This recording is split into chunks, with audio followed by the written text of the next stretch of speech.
If you're a private pilot or an ATP, I have a single FAA definition for you that you probably haven't given much consideration to or put much emphasis on. And I think this is actually going to be one of those light bulb moments for you as an aviator, like it was for me. Just stick with me for a few minutes because I think this is really going to clear up some of these regulations for you. Now, the definition I'm talking about is IFR conditions, and it's located in Part 1, which those definitions are applicable to not only Parts 91, but all of your other flying. And in there, they define IFR conditions as conditions that are less than what's prescribed for VFR. I think a lot of times when we're flying, we associate IFR conditions with being in the clouds, but that's not completely correct.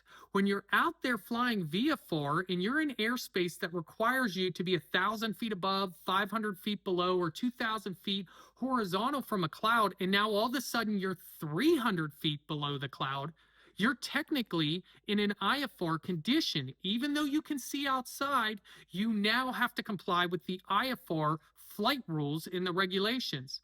Here's where it gets interesting is with fuel reserves. Typically, as pilots, we're taught that you have to have a 30-minute reserve for VFR and a 45-minute reserve for IFR. But the devil's in the details in these regulations, because if you look at the regulation, it actually says nothing about IFR flight plans.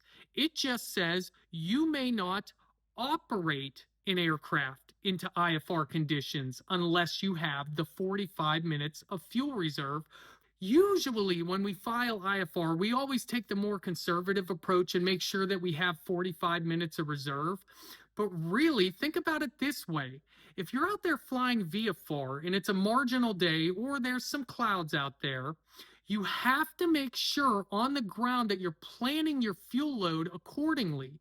Because if you end up getting into one of those IFR conditions, which are less than what's prescribed for VFR, you have to, per the regulation, before you operate into that IFR condition, have the appropriate fuel on board the aircraft. Think about this logic for a second.